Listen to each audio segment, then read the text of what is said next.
Have you ever noticed that as an empath, that when you've been pushed too far, you know exactly what to say to hurt someone? It feels almost cruel, and then afterwards you feel ashamed, like, whoa, who did I just turn into? That's not because you're a bad person, it's because you're touching the shadow of emotional sadism.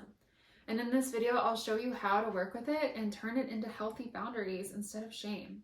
I'm Monica Goldsoul. For most of my life, I saw myself as the caring one, the sensitive one. But when I was pushed past my limits, I sometimes either had thoughts of lashing out or actually lashed out in ways that were shocking. I would know exactly where to cut deep with my words, and afterwards, I felt awful.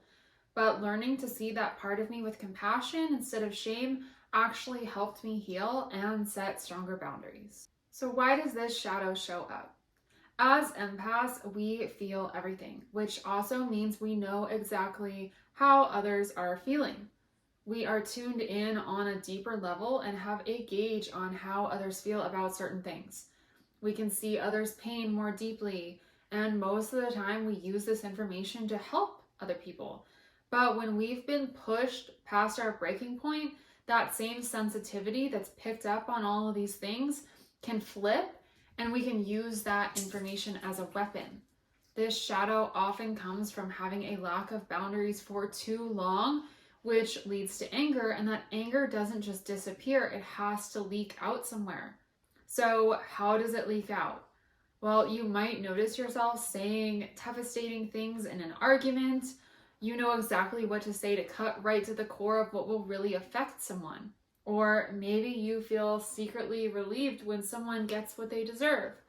And afterwards, the guilt and the shame hit, and you find yourself wondering, like, am I secretly a bad person? What's going on? And all you want to be is a good person, so then you tend to push that part of you away even more, which just makes the anger build up even more, right? Do you see the vicious cycle here? But this shadow doesn't mean that you're a cruel person. It just means that your anger has been ignored for far too long. So the first step is to normalize it and realize that everyone has shadows, and anger doesn't make you bad, even if you were taught that or programmed that in your childhood. Oftentimes we have this shadow because we were taught to be good girls and always be kind, which means not standing up for ourselves when we've been hurt, and then we snap because we can't take it anymore. So now we're breaking this shadow cycle. The second step is to see anger as a messenger. Anger always points to where a boundary has been crossed or where we need to set a boundary.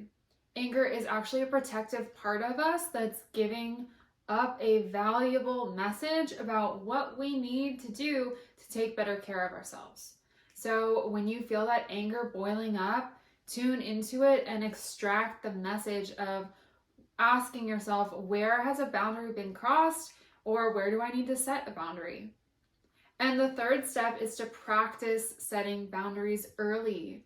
Instead of letting things pile up until you explode, start setting smaller boundaries sooner, right? Like when you feel anger rising up or when you feel like you're getting annoyed.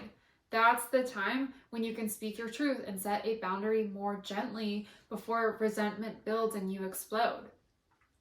When you do this, anger stops feeling like something to fear. It becomes a guide showing you where your power and protection live. This can be hard when we're taught that anger is bad and wrong. So drop in the comments if you were ever taught that anger is bad or wrong, and how did you internalize this? Anger, like all emotions, are messengers. When you integrate this shadow, you stop fearing your anger. Instead of lashing out or shutting down, you learn to use anger as a guide, helping you create boundaries and protect your energy before you reach a breaking point. If this resonates, I created a free masterclass called Why Empathic Sensitive Women Still Feel Stuck Even After Therapy, and How to Break Free.